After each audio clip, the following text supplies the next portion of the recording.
Baik, bisa dengar suara saya? Bisa, Bu. Bisa? Oke. Assalamualaikum warahmatullahi wabarakatuh. Waalaikumsalam warahmatullahi Waalaikumsalam. Saya akan mulai presentasi hari ini dengan konversi. Sekarang saya akan sendiri artinya apa dan kenapa harus ada konversi. Jadi sebelum melangkah jauh, kamu harus tahu dasarnya dulu. Konversi itu apa?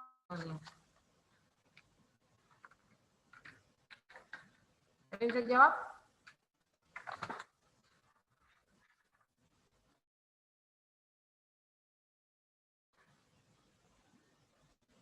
Konversi itu apa?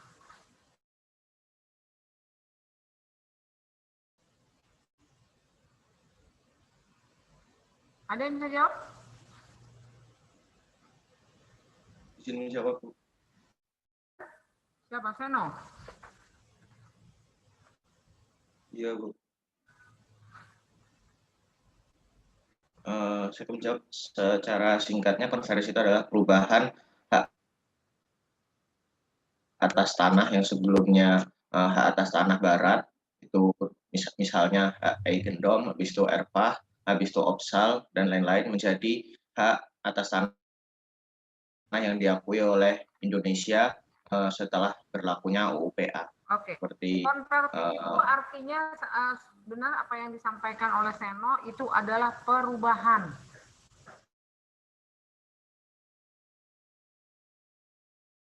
Apa yang berlaku saat itu untuk hak dengan UU PA, kepentingannya untuk kepentingan warga negara Indonesia. Makanya lahirlah UU PA 24 September 1960. Fungsi konversi itu oleh warga negara Indonesia yang memilih hak-hak atas tanah. Nah, kenapa terjadinya konversi? Kenapa diadakan konversi? Tujuannya untuk apa? Izin menjawab, Bu. Silakan. Kalau menurut materi yang saya baca, Diana. tujuan konversi itu ya. Ya, silakan Diana. Gimana, Bu? Kalau menurut materi yang saya baca, tujuan konversi itu buat biar hukum pertanahan itu jadi unifikasi gitu, Bu, dengan mengakui hak-hak atas tanah yang terdahulu buat disesuaikan menurut ketentuan yang terdapat di dalam UU PA, Bu. Terus juga buat kepastian hukum juga, Bu. Terus selain itu juga buat mempercepat wujudnya masyarakat adil dan makmur sesuai sama pembukaan Undang-Undang 45, Bu. Jawabannya Diana sudah betul. Ada satu lagi yang tujuan diadakannya konversi yang amat sangat penting buat kita, itu apa?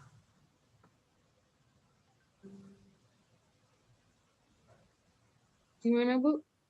Ada satu lagi untuk hal yang selain yang kamu sebutkan tadi, mungkin ada yang lain yang bisa jawab selain Diana. Izin menjawab, Bu. Silakan Adinsyah. Menurut saya sebagai bukti legal hak milik gitu, Bu. Tepatnya bukan itu. Bukan itu. Ya, Bu. Maaf.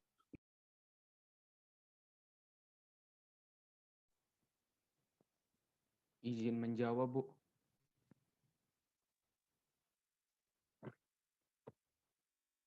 Kamu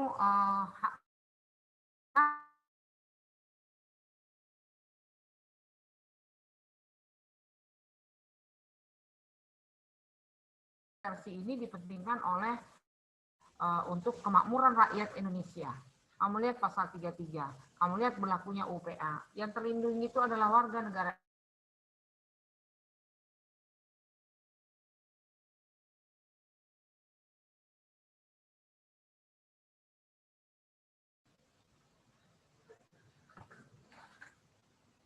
Kira-kira apa?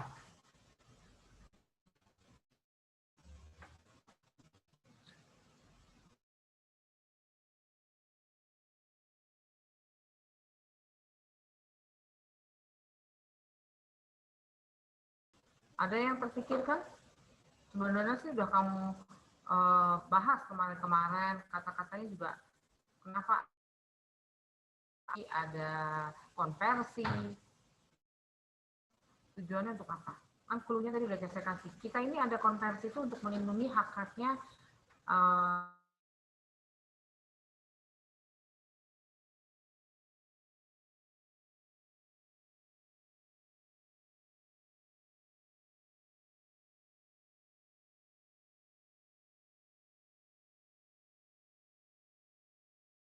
ya.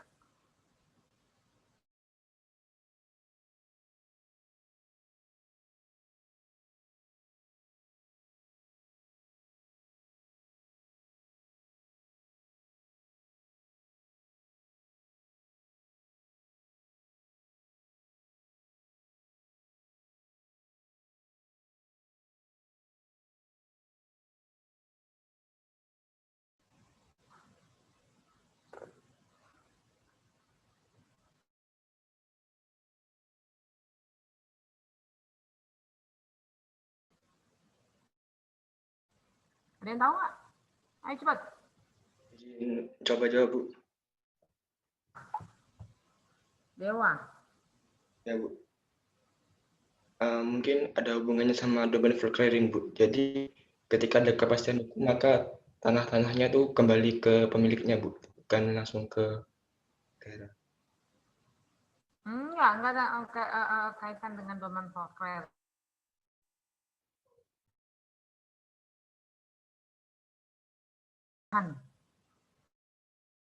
Bahasa sederhananya aja. Kenapa kita perlu adanya perubahan? Ada unifikasi, pembaharuan berarti.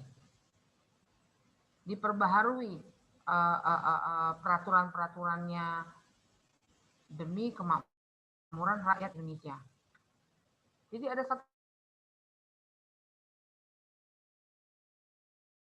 zaman kolonial, terus sekarang menjadi zaman saat ini berlakunya setelah UPA. Nah, itu apa? Jadi intinya apa tuh? Konversi. Izin menjawab, Bu. Silakan Tiara. Mungkin kalau yang kayak HI gendom dan lain-lain itu menurut hukum barat, sedangkan diubah menjadi hak milik, hak guna usaha, guna bangunan itu yang menurut UU PA. Begitu, Bu. Teruskan bahasanya Tiara.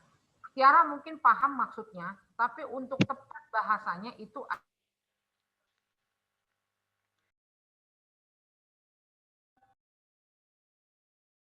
Indonesia nggak ada warga negara Indonesia yang tempat tinggal tidak terlindungi karena adanya hak-hak barat. Kenapa adanya konversi? Ini negara yang kita yang punya karena diduduki oleh orang asing, kita tidak punya kewenangan karena dikuasai oleh mereka. Fungsinya ada konversi dengan akhirnya juga UPA mengakhiri nih hak-hak atas tanah bagi orang-orang asing.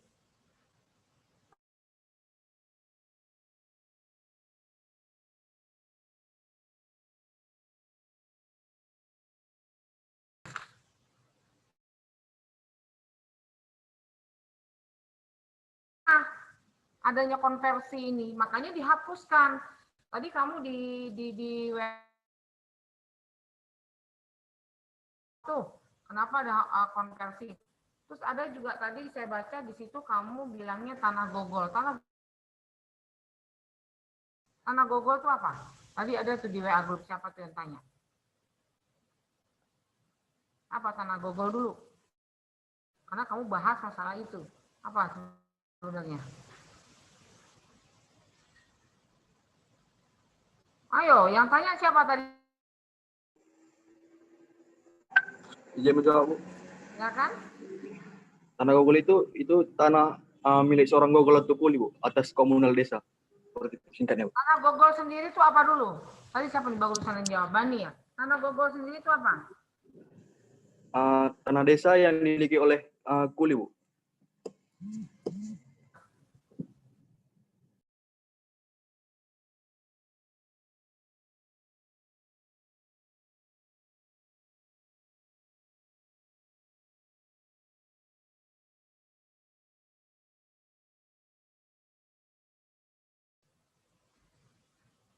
Ada yang bisa tahu? Tadi yang nanya siapa tuh di WA Group?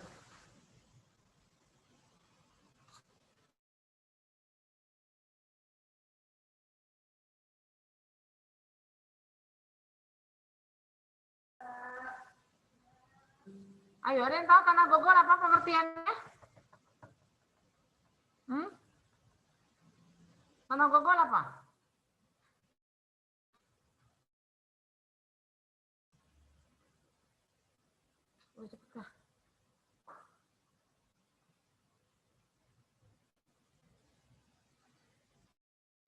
Ada yang tahu nggak kenapa nih aktifnya kelas 35 ini? Ayo cepetan. Kamu kemarin udah enak, cuma kelas kamu yang tidak ada presentasi.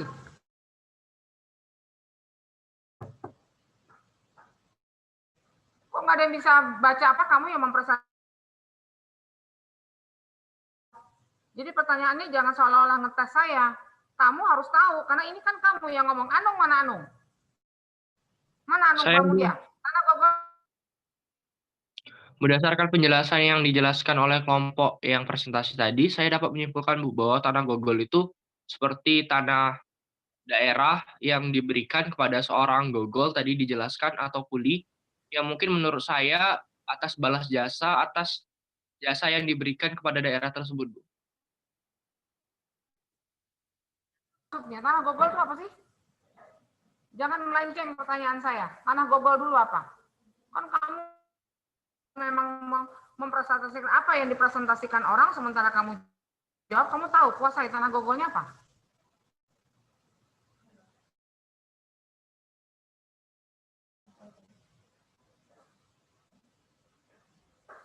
Tanah gogol apa? Sederhana aja tanah gogol sebetulnya. Apa tuh? Izin menjawab. Silakan Gilang. Apa?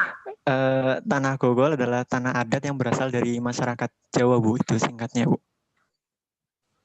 Itu betul. Itu berasal dari tanah masyarakat Jawa. Tapi tanah gogol itu sebetulnya apa? Tanah garapan, mungkin, Bu.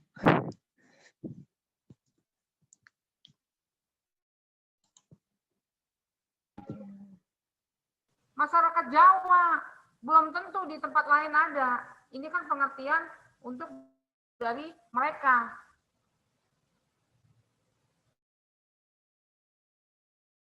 Tentu ada aja. Kamu jangan samakan pasti ada itu. Garapannya sendiri.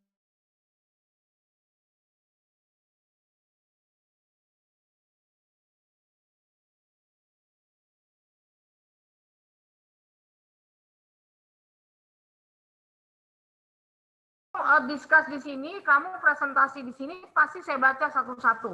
Saya tidak akan terlalu, karena saya hargai diskusi kamu. Jadi diskusi di sini, kamu belajar sifatnya kamu jangan ngetes dosen kamu. Tapi kamu boleh bertanya atas ketidakpahaman kamu. Tapi jangan kamu tidak menguasai bahan atas yang kamu tanya.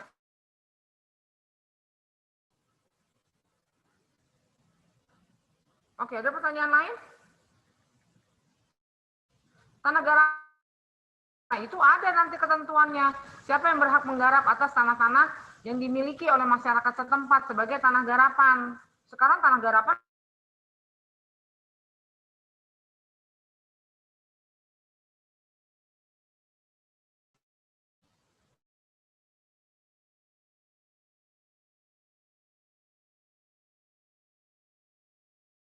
desa tertentu, mungkin itu masih diberlakukan, silahkan aja janjian tertentu.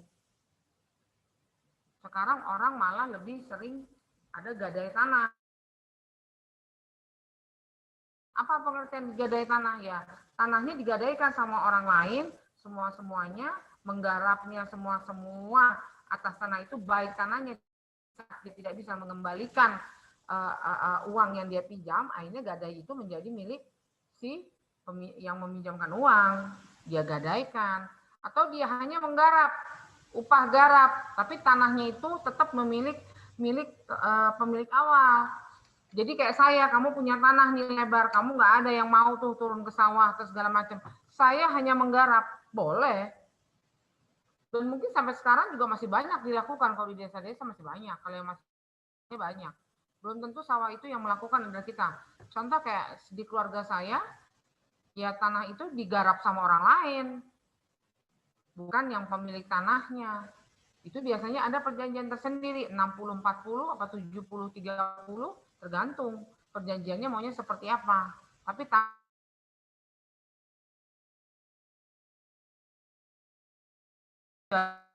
penguasa si penggarap, kamu dibagi dengan perjanjian 70-30, 60-40 atau 50, kan ada pupuk, ada ini dan itu yang harus. Oke. Konversi. Sekarang konversi itu dikonversi menjadi apa? Dulu kamu tahu tadi dibahas di sini adalah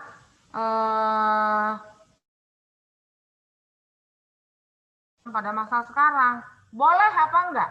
Saya tanya dulu itu sebelum saya lanjut. Kan ini ada pertanyaan nih tadi dari guru.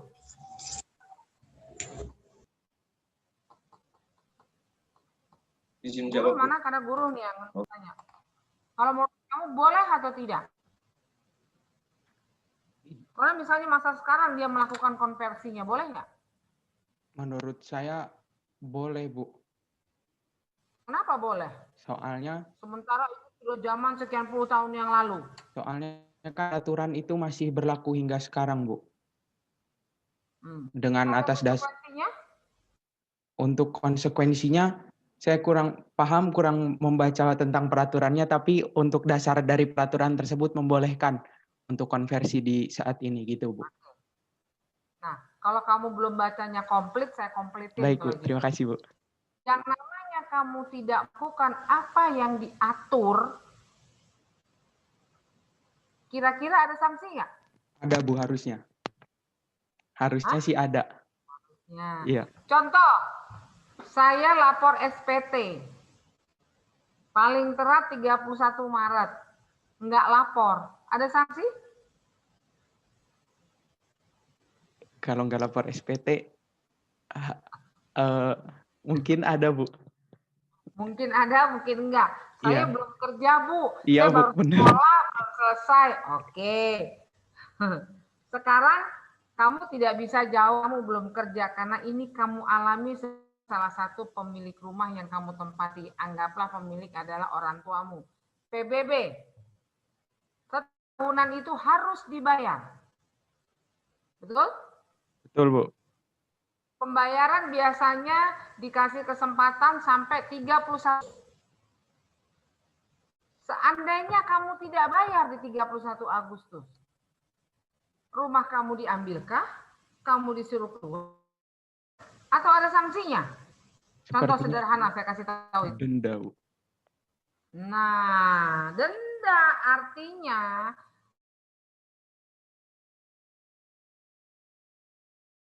pun kamu boleh untuk melakukannya kapan aja, pasti. Makanya nanti kalau kamu ke BPN, kok mahal amat Bapak? Ini segala macam, saya kan nggak punya uang. Nggak bisa, kamu bilang nggak punya uang. Karena memang ada aturannya, sama seperti kita rakyat biasa ini. Bayar pajak, nggak punya duit, bayar PBB, kita tetap dikompensasi nanti dendanya per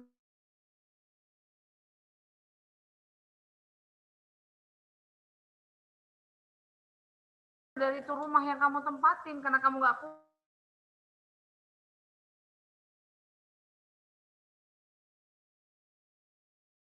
sama seperti konversi. Karena kamu konversi itu baru saya lakukan sekarang gimana? Ya boleh-boleh aja. Nggak kamu gitu juga nggak apa-apa. Tapi akan tertunggak pajak sampai ahli waktu.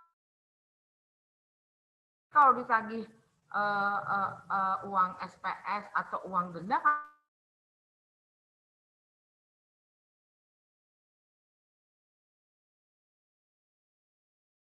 gitu. Nah, eigendom itu kenapa dikonversinya? Tidak selalu eigendom itu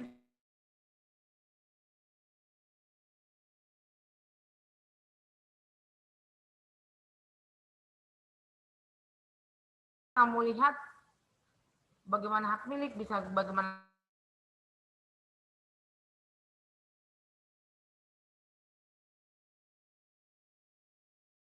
Bapenda setempat. Untuk apa tanah di situ di saat kamu konversi? Masih memungkinkankah konversi itu pas kamu ajukan pendaftaran? Atau kamu menjadi hak pakai? Karena untuk hak agendom sendiri, itu biasanya kan dulu saya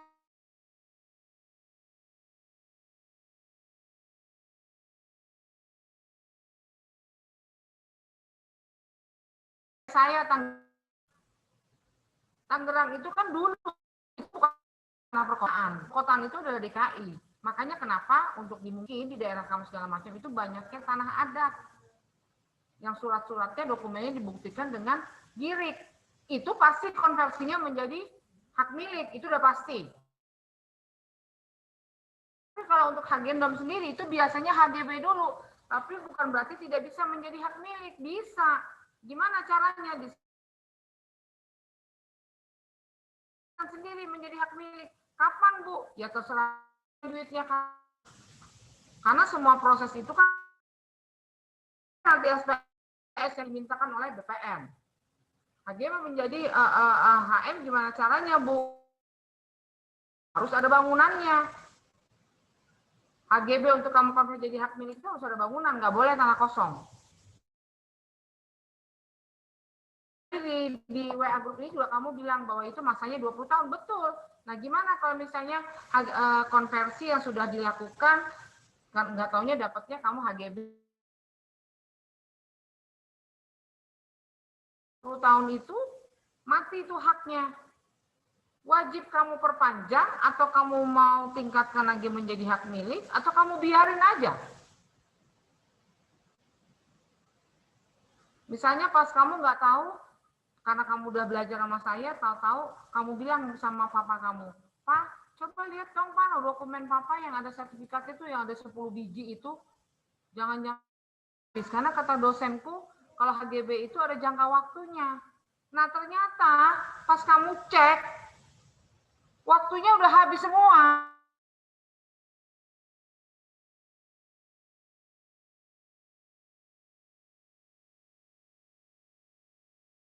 Terus diapain? Sementara sekarang udah 2020. Sementara lagi pandemi begini, dananya nggak cukup kalau kita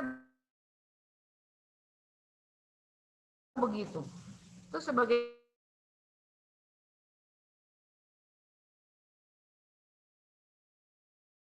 apa yang kamu lakukan dengan dokumen.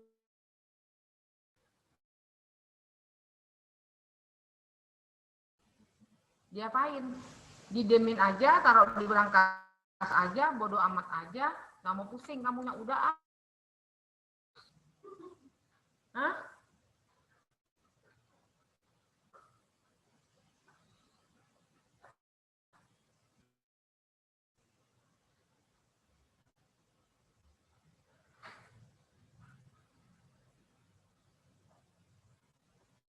Ayo, ada yang bisa jawab?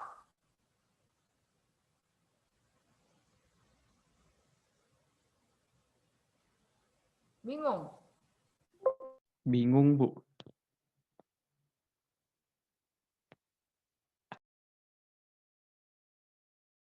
Sudah pernah dikonversi jadi HGB keluarnya karena kamu sudah proses. Habis masa berlakunya, diapain? Didiemin aja? Panjangkah atau mau ditingkatin jadi hak milik?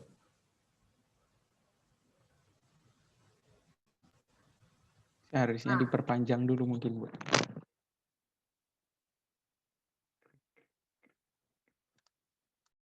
Kita lakukan itu menjadi tanah negara. Di tanah negara. Tapi negara tidak mengambil aset kamu. Tapi status hak kamu karena itu tidak diperpanjang sesuai berlaku. Karena itu dikuasai negara. Kenapa kok dikuasai negara? Ya kamu tidak bisa berbuat atas tanah yang kamu miliki. Nggak bisa berbuat apa, Bu, maksudnya? Orang rumah itu ada di berangkas. Tapi status hak yang seperti itu, itulah yang dibilang tanah itu diambil negara. Tapi negara tidak ngambil ya. Kamu tuh saya diusir dari rumah itu keluar. Kamu udah nggak berlaku lagi sertifikatnya, habis jadi tanah ini menjadi tanah negara. Jadi negara ngambil. Nggak kayak gitu. Kenapa dibilang tanah itu dikuasai ya, bukan diambil. Dikuasai dengan diambil beda. Negara menguasai karena apa? Karena kamu tidak memenuhi kewajiban bahwa itu harus diapain karena masa berlaku udah habis. Mesti kamu tanya di BPN, jadinya diapain nih Bu? Tanah udah habis begini. Kamu perpanjang ataupun kamu tingkatin supaya itu tidak dikuasai negara. Karena kalau dikuasai negara, kamu tidak bisa melakukan perbuatan hukum terhadap aset kamu. Misal, tiba-tiba mau kamu jual, aktifkan dulu menjadi berlaku. Terus mau kamu jaminkan, nggak bisa dikuasai, bisa melakukan perbuatan hukum terhadap aset kamu, terhadap dokumen yang kamu miliki dan objeknya. Nggak bisa. Setelah kamu aktifkan lagi, entah itu ditingkatkan, entah itu diperpanjang, baru itu menjadi kamu lagi. Negara tidak menguasai. Bukan diambil negara ya, dikuasai oleh negara. Akhirnya kamu tidak bisa melakukan perbuatan hukum terhadap objek. Boleh diperpanjang, silahkan. Tapi diperpanjang itu lebih mahal. Tapi kalau mau ditingkatkan langsung hak milik, boleh. Hak milik, tapi dengan catatan harus ada izin IMB-nya. Kalau tidak ada izin IMB, tidak bisa kamu tingkatkan jadi hak milik.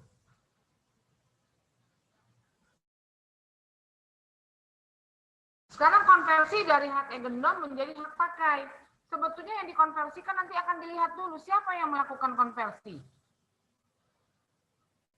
Karena tanah-tanah itu kalau zaman-zaman dulu sebelum adanya konversi dan berlakunya UPA kan masih ada dikuasai oleh asing. Tadi saya sudah bilang, ini untuk mengakhiri hak-hak atas tanah asing. Nah, kalau asing yang mengajukan, belum tentu yang dikasih itu adalah konversinya menjadi hak milik atau bisa aja hak pakai. Kalau memang itu masih miliknya asing. Paham sampai di sini? Paham, Bu. Paham, Bu. Paham ya? Itu artinya konversi, perubahan itu. Ya, ada pertanyaan? Izin bertanya, Bu. Ya. Gini, Bu. Berarti semisal HGB itu udah mati, lalu tanah itu dikuasai oleh negara.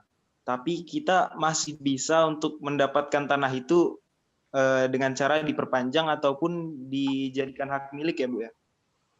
Gimana? Semisal HGB-nya itu udah mati gitu, kita nggak perpanjang. Itu kan tanahnya kan dikuasai oleh negara. Nah, setelah itu semisal kita mau mendapatkan haknya lagi, bisa dengan perpanjang dan diganti dengan hak milik ya, Bu ya? Berarti nggak selamanya dikuasai negara gitu maksud saya, Bu? Enggak. Kalau kamu sudah melakukan perbuatan ini, 1250 bilang. Kalau misalnya mau diperpanjang, ya, karena misalnya ini kan nggak berlaku nih tadi pertanyaan Andisa. Itu kan dikuasai negara berarti atas objek yang kamu punya. Nah, gimana caranya supaya kamu tapi berdasarkan pengalaman, karena saya ini notaris, kalau memang itu suatu perumahan atas rumah, lebih baik kamu tingkatkan langsung ke hak milik. Jangan udah mahal, kamu terus-menerus terhutang nanti. Karena masanya cuma sebentar dikasih. Langsung aja tingkatkan. Biasanya notaris melakukan tingkatkan aja, Bu, dengan catatan punya IMB. Kalau tiba-tiba kamu IMB-nya dulu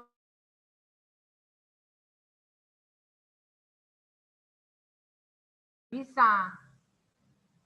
Gimana caranya, Bu? Ya udah bikin dulu IMB, ada IMB-nya, bikin. Setelah itu baru kamu tingkatkan jadi hak milik. Hak milik akan berlaku seumur hidup. Gitu. Paham, Anissa? Paham, Bu. Oke. Ada lain? Izin bertanya, Bu. Silakan. Tadi kan Ibu jelaskan bahwa konversi itu berdasarkan subjeknya, yang intinya di mana menghilangkan hak-hak dari orang asing, Bu. Semisal gini, Bu, Semisal orang tua saya itu orang Belanda, sedangkan ibu saya itu orang pribumi. Kemudian saya lahir, saya ingin mengkonversi tanah itu boleh nggak, Bu? Kalau salah satu itu orang pribumi, kalau itu dari orang asing, itu kamu agak sulit. Tetap aja perkawinan itu dianggap tidak ada dulu, karena ingat kamu antar WNI tidak tercampur gonogini. Ingat, ya, WNI dan WNA kawin itu di negara kita itu tidak boleh. Sorry, artinya perkawinan itu tidak berdasarkan undang-undang yang berlaku di Indonesia. Karena kan di KUA nggak boleh WNI sama WNA. Kristen sama Islam aja nggak boleh. Artinya kalaupun terjadi pernikahan, saya nggak tahu kamu dicatatnya di mana. Pernikahan sendiri atau pernikahan sama KUA atau pernikahan di mana. Catatan sipil pun nggak boleh soalnya. Kalau sampai terjadi yang katanya nikah, kamu harus buktikan dulu perkawinan. Karena di negara kita nggak boleh WNA dan WNI menikah. Bukan nggak boleh, jangan jadi kamu salah tangkap saya ya. Itu negara yang mengatur. Kalaupun kamu tetap mau menikah, caranya beda. Contoh, ya, nih sekalian nih. Misalnya nih WNA dan WNI. Papanya Anung WNA. Kawin sama mamahnya yang orang Jawa, artinya WNI. Nikahnya secara KUA dan kamu bisa berlaku dengan hukum negara, cukup si WNA ini masuk Islam. Boleh Islam sama ya kan? Tapi kalau dia mau mendapatkan nanti gonogini, dia harus masuk WNI dulu. Perkawinan itu bukan tidak diakui, tapi apabila melakukan hak dia tidak dapatkan. A dan WNI dengan hukum yang berlaku di negara Indonesia. Karena nggak boleh. Kita tidak mengakui perkawinan itu. Nah, biasanya mereka, kalaupun dia menikah, semua aset itu dinamakan istrinya yang WNI. Supaya kalau ada apa-apa mudah. Ini banyak terjadi di klien saya, di kantor saya. Mereka pakainya nama istrinya. Dan mereka menganggap tidak pernah terjadi perkawinan. Makanya saya di akte, bahasa akte itu saya bilang, tidak menikah berdasarkan hukum yang ada di Indonesia. Ya mungkin aja dia hanya menikahnya sirih. Muslim dua-duanya. Atau dia menikah memang hanya catatan di gereja. Tapi tidak hukum negara. Jadi tidak didaftarkan di catatan sipil. Jadi tidak tercampur yang namanya gonogini. Ini dalam praktek ya Anung ya. Itu nanti kaitannya dengan gonogini nanti. Kaitannya semua dengan berkas-berkas dokumen. Mau atas nama siapa. Kalau mau atas tetap nama asingnya, akhirnya konversi itu hanya hak pakai. Asing saat sekarang ini juga, walaupun mau hak milik juga masih prosesnya masih panjang. Dengan segala persyaratan yang ada. Gitu. Kalau ini dalam prakteknya ya, saya sebagai notaris. Oke, ada pertanyaan lain? Cukup Anung jawaban saya? Jadi cukup, untuk Mas ini kalau nanti asing atau kamu kawin berbeda agama, kamu agak sulit dalam hal nanti investasi sesama suami istri. Paling yang ditempuh nanti perjanjian kawin. Ngapain kawin kita perjanjian kawin? Rugi dong. Rugi di perempuan. Apalagi untuk perempuan yang tidak bekerja.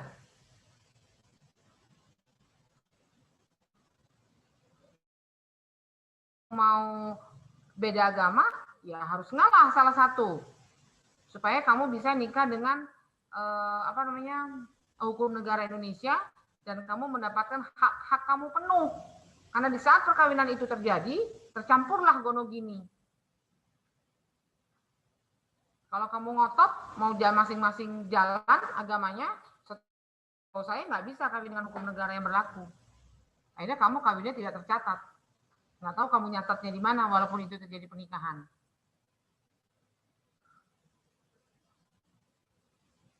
Kan kalau misalnya WNA, untuk masuk jadi WNI, waduh, itu sulitnya luar biasa WNA menjadi WNI. Tapi kamu mau tetap, udah mau supaya halal. Tapi kamu tidak tercatat di negara, Pak. Itu karena apabila pernikahan yang dilakukan oleh seseorang tanpa tercatat di negara yang bersangkutan sebagai warga negara, kamu akan sulit. Akan sulit memiliki apapun.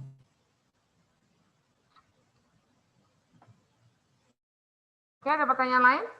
Tinggal 15 menit.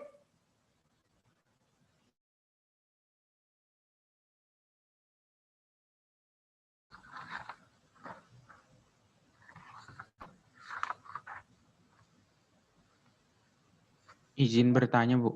Ya, silakan guru. Jika dalam kasus tersebut kan ada hak eigendom yang tidak diperpanjang dan kemudian tanah tersebut dikuasai oleh negara. Nah, apakah negara itu berhak, Bu, untuk mengusahakan atau mengelola tanah tersebut gitu, Bu, secara sepihak tanpa mengkonfirmasi kepada pemilik sebelumnya gitu, pemilik hak sebelumnya gitu, Bu? Nggak bisa. Nggak bisa. Negara juga tidak akan menguasai seperti itu. Yang udah jelas-jelas dikuasai negara aja, dia tidak serta-merta akan kuasai. Seperti yang tadi saya sampaikan, apabila menghaki, nggak boleh. Kalau pemakainya tanah, kalau misalnya tanah itu tidak bertuan,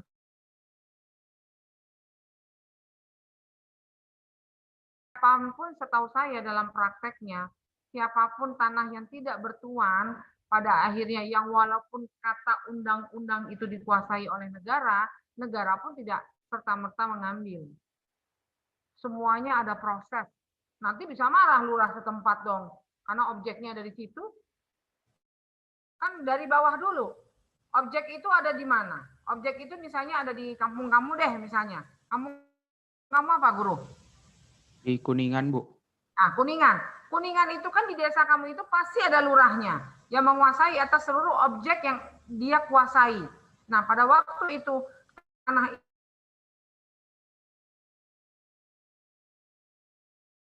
lurahnya dulu yang bertindak karena dia menguasai atas tanah di situ. Baru nanti ke atas-atasnya. Izinnya itu pasti ingat semua riwayat tanah itu adanya di kelurahan. Makanya lurah itu amat sangat berkuasa atas objek-objek yang ada di lingkungan dia. Kenapa? Coba kamu jadi luristan. Enak tuh. Nggak susah-susah belajarnya. Cuma modal duit kampanye. Pertanyaan lain? Pokoknya kita sebagai warga dikonversi dengan lahirnya 24 September 60 warga negara Indonesia terlindungi atas tanah yang dia miliki selagi punya dokumen. Itu betul-betul memang tanah yang kamu kuasai dan kamu miliki yang telah kamu bayar ganti ruginya pada orang lain. Dokumen kamu sudah beli aja udah bisa disertifikatkan dengan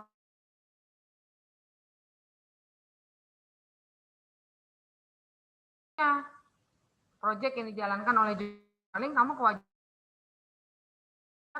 Tapi hak kamu sebagai warga negara pemilik dilindungi asal terbukti ya kamu yang memiliki dengan uang ganti rugi yang kamu bayarkan. Ngaku-ngaku doang tapi dokumen tersuratnya harus ada.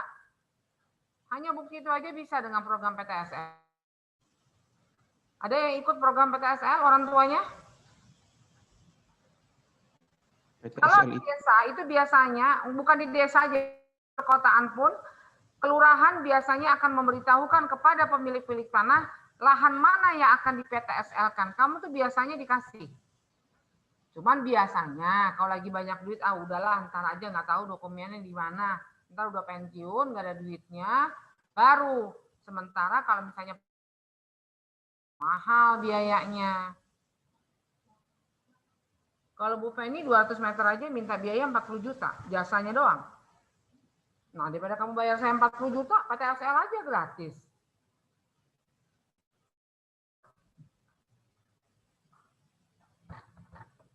PTSL kan gratis. Paling ya kamu ada biaya-biaya bensin lah. Nggak gede. Kalau Bu Feni 200 meter aja coba minta. Mau syukur kamu sok kerjain sendiri. Kan saya punya jalan. Setuju mangga, ayo saya buatin. Aduh, kalau gitu mahal sama ibu. Kalau gitu saya PTSL aja. Ya bagus PTSL. Makanya kan saya menggalakkan programnya Jokowi PTSL ini. Kamu perhatikan, kamu ikuti. Jangan nanti PTSL-nya udah tutup, baru kamu ujuk-ujuk datang ke kelurahan. Ya nggak bisa lah. PTSL itu dimulai untuk suatu daerah tertentu. Itu ada waktu. Ada yang ikut nggak di kelas ini? Ada, Bu. Orang tua saya, Bu. Siapa? Guru? Orang tua saya, Bu, iya. Iya, ikutin program PTSL. Gratis kok. Yang nggak gratis. Nanti kamu sebagai orang-orang pajak, ya kamu jangan ngotot. Orang kamu kok yang nagih pajaknya. Harus bayar pajak juga? Ya tanyakanlah pada menterimu kenapa harus bayar pajak. Nggak ada sekarang yang nggak dipajakin. Semua bayar pajak. Cuman sekarang ini, karena masa pandemi, pajak-pajak itu untuk wilayah-wilayah tertentu itu ada potongan. Itu doang. Ada diskon lah. Ibarat kamu beli baju. Nah, sekarang ada diskon. Menteri Keuangan lagi menggalakkan namanya diskon. Potongan, bukan diskon. Kalau diskon kan baju tuh. Potongan. Digalakkan potongan untuk meringankan wajib pajak. Bagus programnya Bu Sri Mulyani.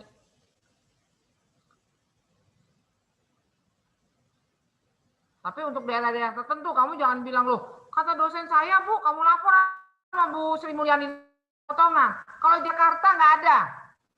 Di daerah-daerah biasanya. Kalau DKI Jakarta tidak ada potongan.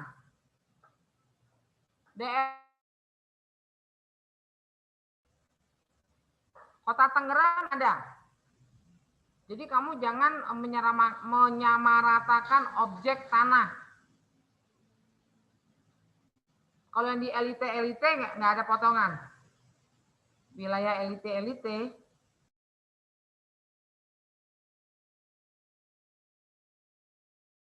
Oh, Tangsel, kamu aja sekolahnya kan di Tangsel tuh.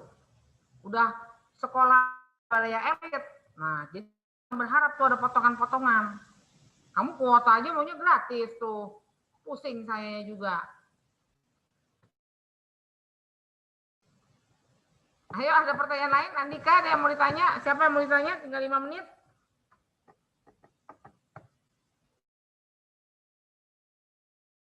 Kamu sudah cukup mengerti dengan ini. Jadi nanti saya nggak tahu agraria itu jadwalnya tanggal berapa. Belajar dengan baik supaya mendapatkan hasil yang baik, ya.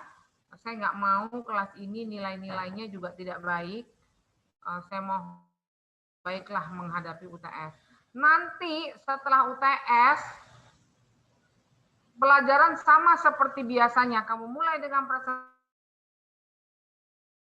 baru saya terakhir dengan Zoom. Karena dengan berbicara ini yang kamu supaya saya memadatkan karena kamu kota itu mahal. Nah, saya caranya seperti ini. Karena kalau nggak begini, kamu nggak akan ada nilai. Saya bisa memanfaatkan waktu yang 40 menit itu. Kenapa? Kamu mau nggak mau baca buku masalahnya. Seenggak bacanya kamu tetap baca, saya yakin. Presentase aja harus kamu baca. Kan nggak mungkin satu orang doang presentase. Kamu harus gonta-ganti yang presentasenya. Karena nanti nilai itu per masing-masing, bukan per kelompok. Jadi kamu harus gantian. Mau nggak mau, ya minimal hari inilah yang kamu presentase, yang kamu baca. Yang nggak presentase, kamu baca, ya itu terserah lah. Oke? Paham ya? Nanti kamu tinggal menghadapi UTS. Selamat menempuh UTS, isinya jangan aneh-aneh. Kalau nggak bisa jawab, kalau lama dikosongkan dulu, baru kamu supaya waktu tidak habis terbuang. Hati-hati mengupload karena takutnya nanti ada kendala sinyal dan kendala segala macamnya, pulang sama akademik. Ya, kan udah kamu ini baru nih pertama nih, udah semester kemarin udah atau belum? Saya lupa juga. Kalau misalnya udah, tentunya udah pengalaman dari kemarin. Semua harus kamu perhitungkan karena sinyal permisi kalau nggak bagus. Kalau dia permisi, kita ya kan? Oke, saya rasa cukup saya akhiri untuk siang ini. Selamat siang. Assalamualaikum warahmatullahi wabarakatuh. Waalaikumsalam Waalaikumsalam warahmatullahi wabarakatuh. Warahmatullahi wabarakatuh. Terima kasih, Bu. Terima kasih, Bu. Terima kasih, Bu. Terima kasih, Bu.